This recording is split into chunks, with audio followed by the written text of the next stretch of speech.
Well, on this list we got bad popes, bad priests, things the church did not want anyone really to know about. No. Things they wanted swept under the rug. We pulled back the rug for you today. We're gonna get right into it. Starting off our list today, we have the Catholic Inquisition, an initiative set up by the Catholic Church to root out any beliefs that contradicted their own. It started in the 12th century and lasted hundreds of years and caused countless deaths. Inquisitioners traveled across Europe questioning the beliefs of the masses and generally targeting those living in accordance with Jewish or Muslim belief systems.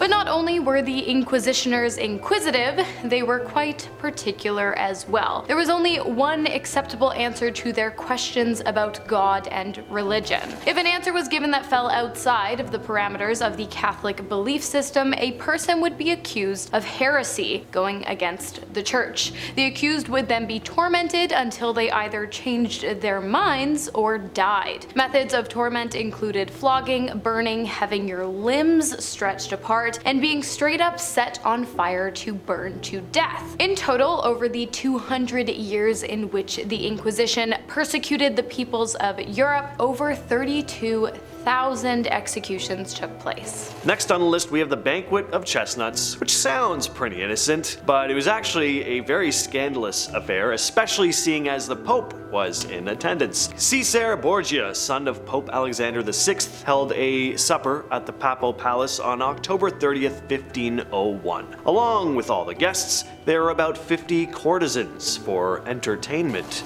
After the feast had ended, the room basically became a playground of debauchery. Chestnuts were scattered on the floor, the courtesans' clothes were auctioned off, then the guests and the entertainment started crawling on the floor nude to gather up all the nuts. Then the party guests and even members of the clergy engaged in intimate activity with the courtesans, and Pope Alexander was there, cheering on the participants and enthusiastically keeping score of which man was performing the best. Yeah, this is a dinner party the church probably wanted swept under the rug. Next up, we have former Father Maciel, who was renounced by the Vatican itself after his long-standing history of gross misconduct and abuse of power came to light. In 1941, Maciel became the first general director for the Legion of Christ in Mexico, a title he carried all the way up until 2006, despite first being accused of SA in the 1970s. During the course of his priesthood, Maciel abused at least 60 young men and women and fathered 6 children, with 3 of those women all out of wedlock, obviously. In 1998, 9 men filed charges against Maciel with the Vatican, who, surprise, surprise, chose not to prosecute him at the time. Not only that, but they didn't even fire him until 8 years later in 2006. And actually, he was never fired, they just forced him to retire. And the church in Mexico, where Maciel had acted as general director, didn't even acknowledge his crimes until March of 2010, after he had already died 2 years prior in 2008. In 2009, a year after Maciel's death, a civil suit was filed on behalf of 6 of his victims in order to recover his estate, while at the same time the Archbishop of Baltimore pushed for full disclosure from the church in relation to Maciel's crimes. So they tried to sweep it under the rug, but the good old Archbishop of Baltimore said absolutely not. Pope Boniface VIII was a power-hungry man. He waged wars, he sacked cities, he was so notorious that he even appeared in Dante's Divine Comedy, showing up in the 8th circle of hell. Boniface led the Catholic Church from 1294 to 1303, and in that short time, he managed to stir up a lot of trouble. Not only did Boniface butt heads with kings and other rulers, leading to a lot of conflicts and wars, he just meddled in affairs of other countries, trying to control who got to be in charge. He was just involved in things he shouldn't have been involved in. Prime example was the document called the Unam Sanctum, where he basically claimed that the Pope had ultimate authority over everyone, including kings and emperors, which didn't sit well with a lot of people, as you can imagine. It was seen as a power grab and made a lot of enemies of him. On top of all that, there were always rumors about his inappropriate behavior with a number of women and younger people. He's on many lists of some of the most controversial popes in history, including the book The Bad Popes by E.R. Chamberlain, and it's easy to see why. Next up, we have another former priest, former Father Baltasar Calvo, who in 1808 organized an attack on French civilians in some kind of misguided attempt to reclaim Valencia during the French occupation of Spain. Well, it wasn't so much an organized attack as it was an angry mob. An angry mob that killed 200 innocent French people being held at the Valencia citadel for their own protection, which Baltasar was fully aware of, by the way. He also targeted and killed 140 civilians in other parts of the city too. A month after the mindless attacks, Calvo and his followers were arrested by French troops and executed for targeting innocent French lives, which I get. I mean, he did choose to target innocent civilians rather than, bothering to go after those directly involved in the conflict. Yeah, that's what happens. Pope John XII was a pretty wild dude, which is putting it nicely. Really, he was a total mess. First off, he became pope when he was just 18, and he didn't exactly grow into the role gracefully.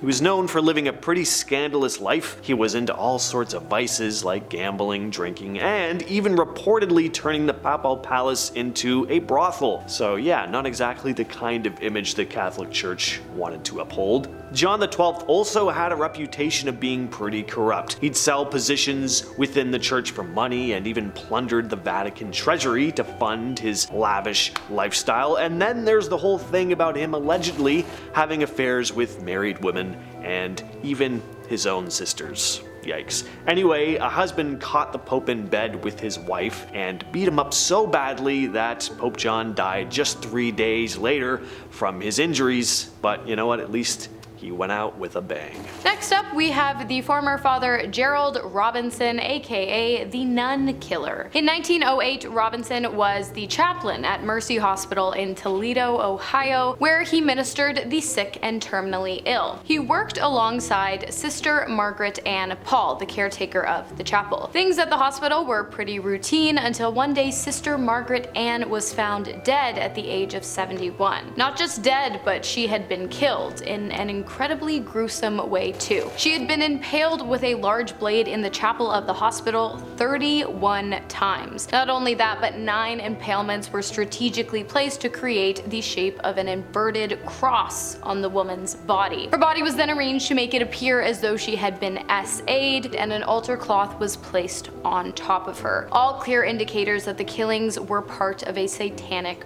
ritual. Robinson was questioned at the time of the crime, but it wasn't until 2003 that he became a serious suspect after police received a letter from a woman who claimed that she had been essayed by Robinson years prior. When Robinson was eventually charged for the killing of Sister Margaret Ann, a book describing how to perform satanic rituals was found in his possession. He was sentenced to life in prison, which is where he later died on July 4th of 2014. Alright, I want to talk a bit about the Spanish Inquisition. It wasn't some heavily kept secret or anything, but the extent of the brutality was definitely downplayed, and that's not surprising. The methods of torment were absolutely brutal. Some of the methods used to force a confession out of someone during the Inquisition included starvation, pouring burning coals on the body, beatings, but that was just the tame stuff. One of the most notorious devices was called the rack. The victim would be chained or strapped to rollers at the end of a metal or wooden frame. Then the rollers would be cranked with a handle stretching the victim's limbs.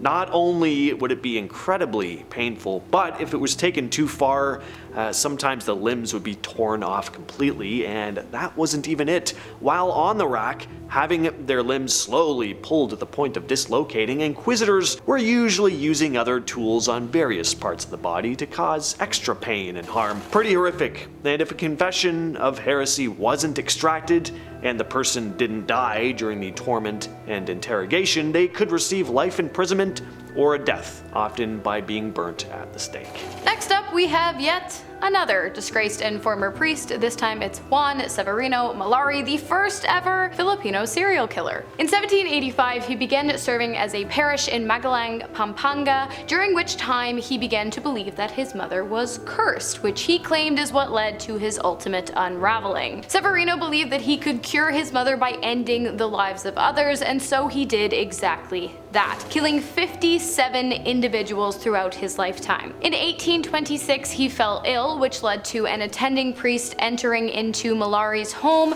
to care for him, during which time he found the red-stained clothes and personal items of many of the victims. Mallari was arrested and sentenced to death for his crimes. He died at the gallows in 1840, despite a one Dr. Luciano Santiago's wish that he had been committed to the first mental health institution in the Philippines instead, but by then it was already too late, so what can you do? One of the biggest stains on the legacy of the Catholic Church are all the witch hunts. A decree made by Pope Innocent VIII in 1484 addressed the presence of witches in the Holy Roman Empire and that they needed to be dealt with. And deal with them they did, only no actual witches were executed, just innocent people, the majority of which being women. Panic and fear about the existence of malevolent witchcraft became very widespread. Anyone suspected of being a witch would be hunted down, arrested, and executed. We all have the stereotypical image in our heads of witches being burnt at the stake. Well, unlike the Salem witch trials that came much later, here the accused would actually be burnt at the stake. In the United States, the accused were hanged. There were too many victims to count. The death toll is estimated at around 40 to 50,000, but it could be much higher. Not every quote-unquote witch was killed in public. Well, there you have it. The secrets have been revealed. If we missed any, let us know in the comments. I have no doubt that there's Plenty. Yeah. With all that said, I've been your host, James. I've been your host, Hannah. We'll catch you next time. That we will.